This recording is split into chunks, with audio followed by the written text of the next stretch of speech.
Here we are again in another day of Democrat shutdown. So I wanted to come out and just share with you some thoughts, answer some questions, tell you, I guess, reiterate the simple truths of how we got here.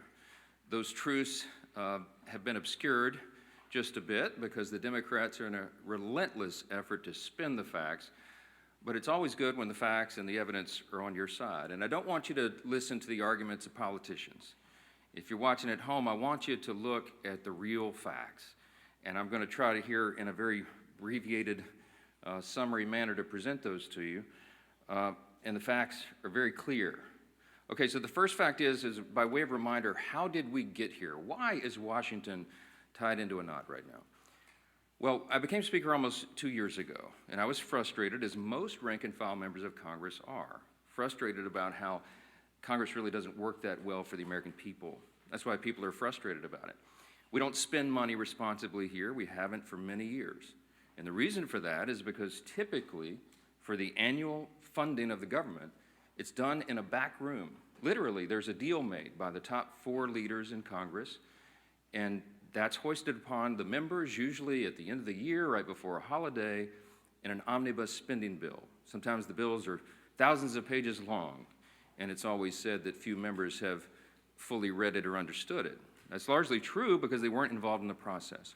So when I became Speaker, I've been doggedly determined to make this House and the Senate work again, to do right by the American people, to get the process, to rebuild the muscle memory, to get back to the way it is supposed to work. And what does that mean? It means that Congress is supposed to carefully deliberate over 12 separate appropriations bills every year. Why? Because we divide the spending of the taxpayers' funds into 12 categories so that everybody can go through that. And all the elected members, the duly elected representatives of the people, can come here and have a debate and a discussion. We do that through the Appropriations Committee, they're the specialists on it, the members of the House and Senate who work on it around the clock, 365, every day of the year. And then they put together a product. It goes to the full body in the House and then the full body in the Senate, and they work on that together, and they come up with the most efficient and effective way that they can build consensus around to spend the taxpayers' funds. Well, we started that process back this year, and I'm so proud to tell you that we're rebuilding the muscle memory. It's like pushing a boulder uphill, but we've got it done.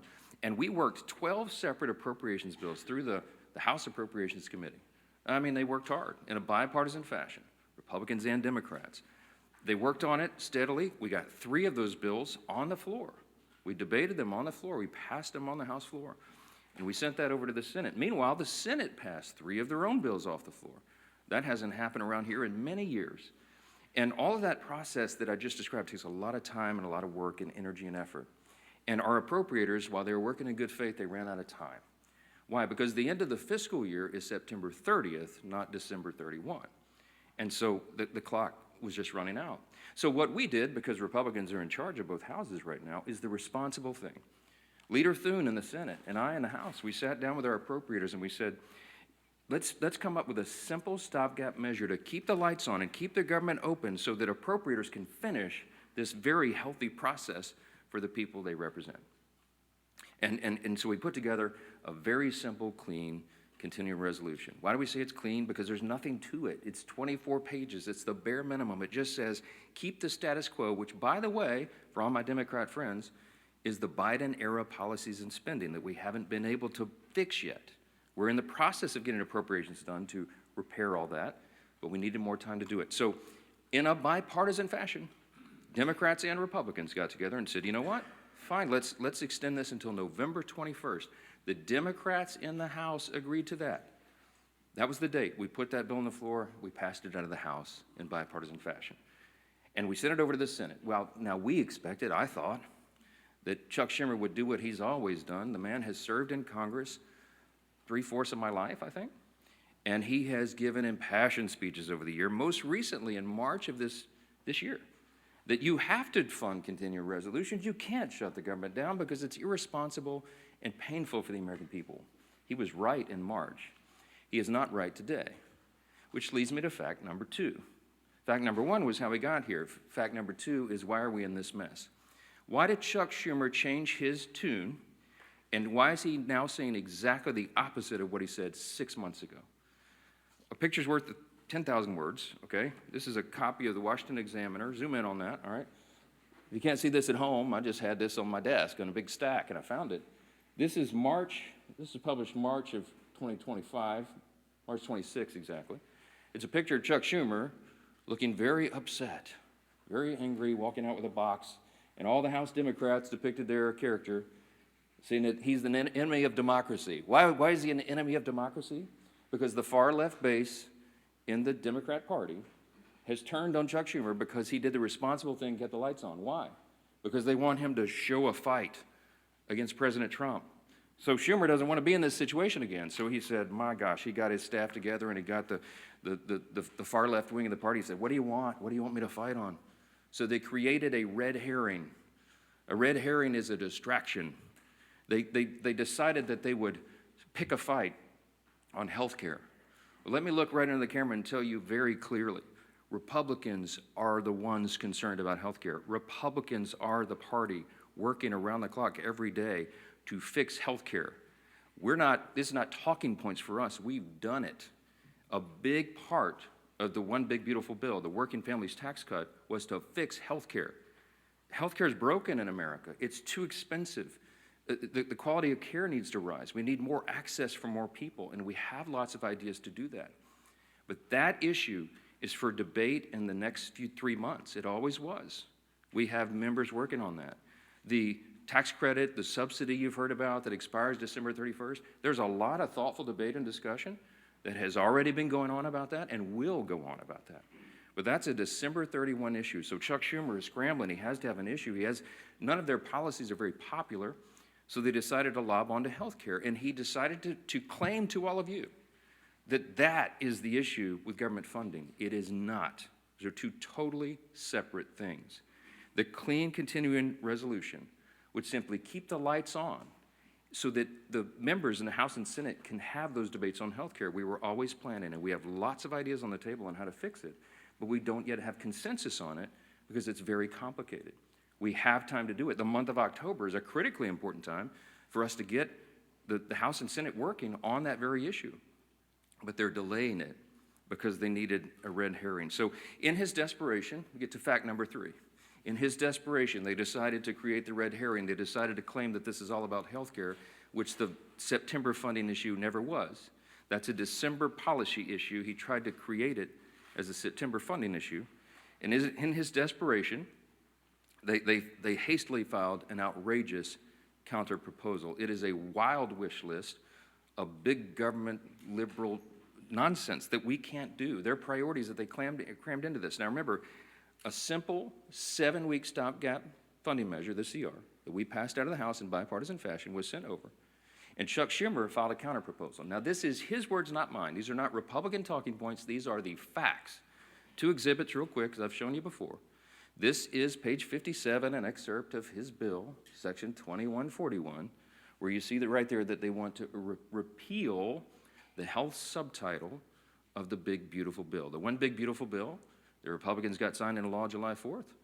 The Working Families Tax Cut, we're so proud of that because it has so many amazing things for all the American people, a marquee piece of legislation.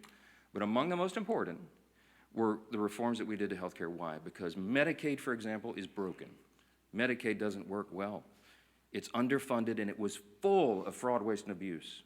And we took our opportunity to fix that, and we did. So what did we do? We went into Medicaid and we said, we gotta stop the waste and abuse. We gotta make sure that illegal aliens are not on Medicaid. Medicaid is intended for US citizens only, not illegals who break our law and come over the border. And we've gotta make sure that young able-bodied men who do not have dependents are working and not riding the wagon. Work is good for individuals. It's good for the communities they live in. It's good for their own well-being and for the people around them. And so we said, don't sit on your couch and play video games. By the way, also not a talking point. There was an AEI study, I think one of the organizations that polled this, and most of these young men who are not working are sitting around literally playing video games. Get back to work. So we put that in the law. And the big thing was making sure that an estimated 1.4 million illegal aliens are no longer riding that wagon either. Why? Because Medicaid had to be strengthened. Medicaid is intended for the elderly, the disabled, and young pregnant women, as I use an example, who are in difficult situations. They need the resources desperately, but the resources are being drained by people who were never intended to be there. And so Republicans got busy and fixed it. We put it in the big, beautiful bill. So, back to fact number 3, I guess I'm still on. Chuck Schumer files a counterproposal and says, we want to reverse all that. Well, among the effects, among the things that he would reverse is putting illegal aliens back on the program. Don't take my word for it. Look at the evidence. Over here at Exhibit B. This is the list of the actual provisions that would be reversed if Chuck Schumer's language was voted on and passed. Among those, it would end, see, these are the provisions, the Working Families Tax Cut Act, these are the provisions of our bill that did each of these things. We ended Medicaid funding for most non-citizens. They would reverse that, and it would cost American taxpayers, hardworking Americans, an estimated $6.2 billion. And you see, you just go down the list. The California loophole, you know what they did in California? Gavin Newsom and the team out in California? They expanded Medicaid to cover all able-bodied illegal alien adults. These men who could be working or whatever, I mean, they're not even citizens, never intended by Congress. They put that on the tab of the taxpayer. And so we reversed it. Chuck Schumer would repeal that. He would repeal those repairs, and this is what it would cost you. Do the math. I won't go through each line, but it's on the website, speaker.gov. You can pull this up. It amounts to $192 billion, $192.8 billion. So almost $200 billion that Chuck Schumer wants to put back in. Also, by the way, while he's repealing our health subtitle, he would also repeal the $50 billion that Republicans put into the bill to support our rural hospitals around the country. Why would Chuck Schumer do that? Because he's desperate for political cover. Let me keep going on this. By the way, these are enhanced COVID-era spending under Joe Biden for all this healthcare stuff. It was stolen, fraud, waste, and abuse, rife throughout the programs, and we fixed it, and they want to reverse that. By the way, this has always been what the Democrats wanted to do. You all remember, I know, the 2020 presidential election. We've all seen the video over the last week or so, where they asked every single candidate for the Democrat nomination on the stage running for president, is it your intention to give health care to illegal aliens who come into the country? Every single one of them raised their hands, including Joe Biden and Kamala Harris, and that explains a lot of this. All right, that's the facts. And I went on all the shows. I've been on all the programs, as many as I can, to just lay this out. And on some of these programs have been followed by Chuck Schumer or Hakeem Jeffries back and forth. Not one time have they been able to refute what they themselves put in writing. I hope that you will ask them about this. I hope that you will ask them, if it is indeed not your intention, why did you say that? Why did you do that? This is a key part of what they put into their counterproposal, which, by the way, amounts to $1.5 trillion in new spending that they want to strap onto a 7-week, simple, 24-page stopgap measure to keep the lights on so we can do our work. Fact number 5, don't ask me, because here's the answer. Why aren't you negotiating? There's nothing for us to negotiate. The House has done its job. The House Republicans right now are working hard in their districts all around the country. They're meeting their constituents' needs. They're going and explaining and providing the answers, and they're trying to help them navigate through this madness. Some of our Republican colleagues, we had a big conference call on Saturday. Many of them are working throughout. They're making trips to all their rural hospitals in their district to help them navigate and access this fund that Chuck Schumer is trying to take away. Republicans are on the job. We want to improve health care. We have ideas and plans to do that, to fix the COVID-level madness and adjust Obamacare so that it works for more people, so you have higher access to care and the costs are reduced.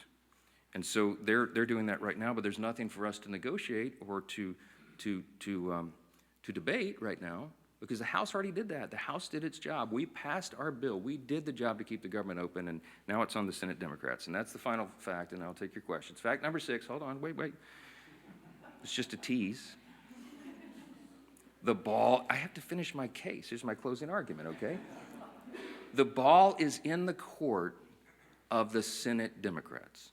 There's only a handful of people in the country who can solve this problem. There's 47 Democrats. Well, 46 and one who caucuses as an independent, I think. I lose track. But there's about 47 of them that caucus together as Democrats, okay? Here's the problem, remembering from civics. We don't have enough Republican votes to fix this because it takes 60 votes in the Senate to break this impasse, to open the government. There's only 53 Republicans in the Senate. We need some Democrats to be thoughtful and responsible and do the right thing, because why? Because real people are being hurt in all these political games. As Chuck Schumer is trying to cover himself and not have another series of articles like this, okay? That's why this is happening. There's a trend in New York that Chuck Schumer represents of electing Marxists. They're about to elect an actual Marxist as the mayor of New York City, the once cradle of capitalism, the largest city in America. It's stunning. And I think it's stunning to Chuck Schumer, too, because while he's a far-left politician, he's not nearly as far-left as these guys, as they want him to be. And so he's trying to find political cover, and in doing that, he's hurting real American people. Who's being hurt? Women, infants, and children on their nutritional programs that are now stalled. Veterans' health services that they desperately need and demand. Go down the list. We've got our troops, Border Patrol agents, TSA agents serving, trying to protect America without pay right now. Half the federal civilian workforce is effectively laid off right now, furloughed. They can't go to work. They don't have the money.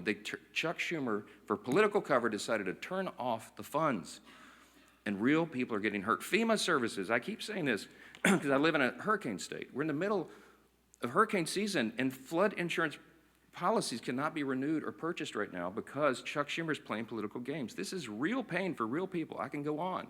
There are articles written in the last 2 days. Some of your outlets wrote about low-income Medicaid or Medicare recipients, for example, who have been able to receive health care at home because we expanded that through telehealth and all that. All that is shut down.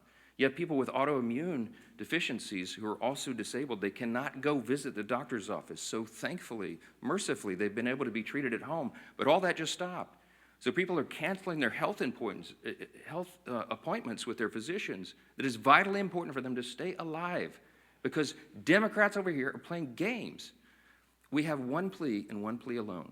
We need a handful of Democrats to stop the madness, reopen the government, so that we can get to these critical debates about the year-end policy decisions with regard to the further reforms to health care. Plain and simple, that's where we are. That's the facts, and everybody can draw their own conclusions. Don't listen to the words of politicians.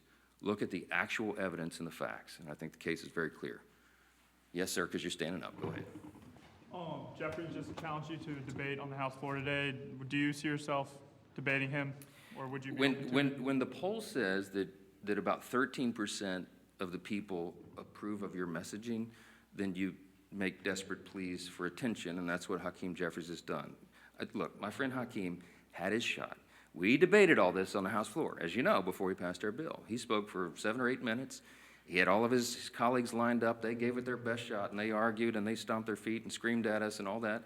And still, we passed the bill in bipartisan fashion and sent it over to the Senate. The House has done its job. I'm not going to let Hakeem try to pretend for these theatrics. I mean, this is a Chuck Schumer decision. The ball is in the Senate's court now. The House has done this. We don't need to waste time on that nonsense. Those debates have been had. Hakeem is a friend and a colleague. I respect him, but we all know what he's trying to do there. Yes, sir.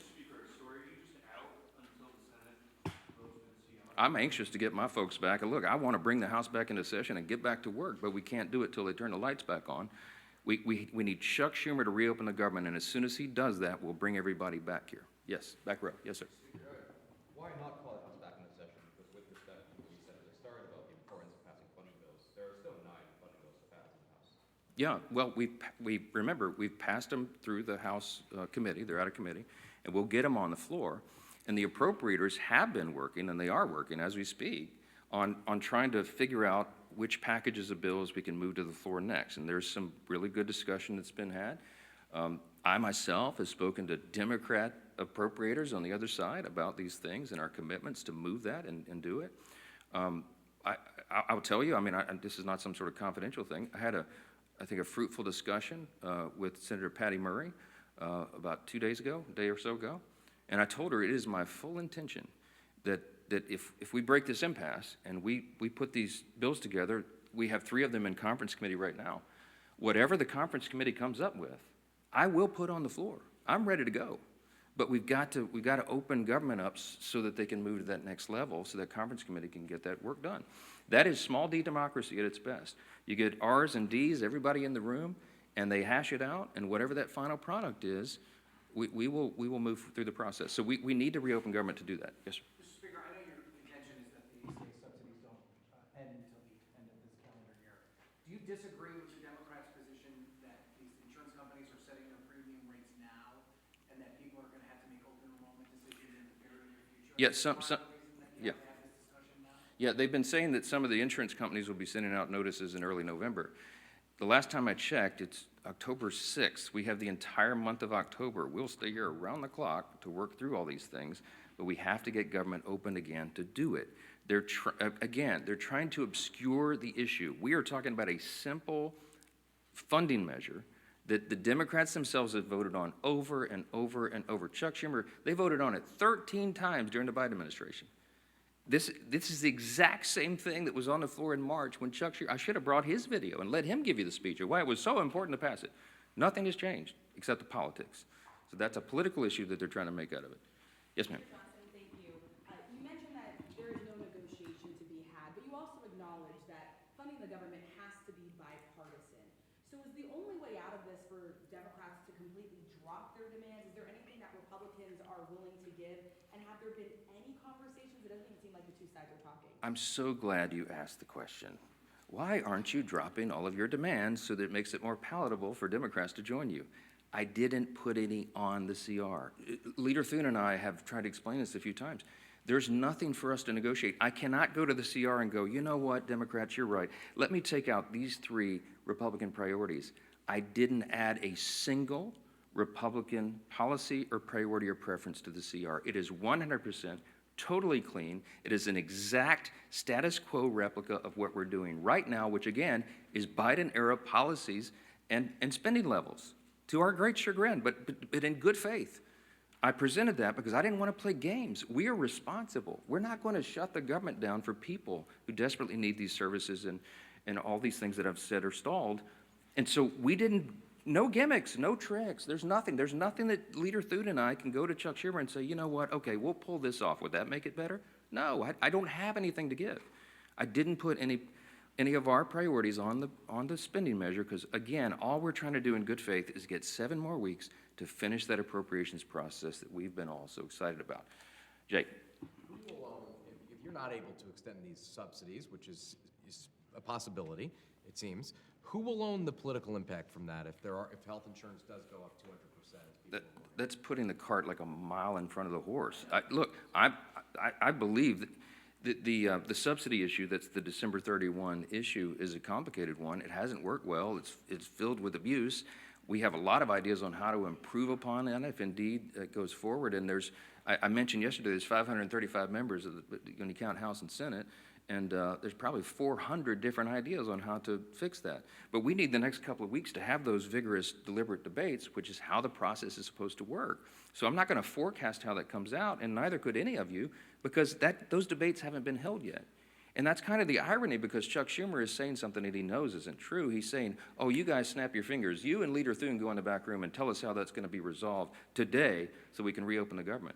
That's impossible for me to do. I have to have the input of all of our members so that they can figure that out. So that's part of the process. Last one. Yeah. Speaker, can you just talk a little bit about your reference to a conversation you had with Senator Murray? Have you been personally lobbying any Senate Democrats to switch their votes in support of the CR? No, they haven't exactly been ringing my phone off the hook, okay? I'm open, always have been for dialogue with anybody about that, but I think she wanted an assurance from me that what I'm saying is true and that we have every intention of moving the appropriations bills, and I said, yes, ma'am, of course it is. I say the same things privately that I say publicly. We are consistent, and that's why it's easy for me to stand up here and share the facts.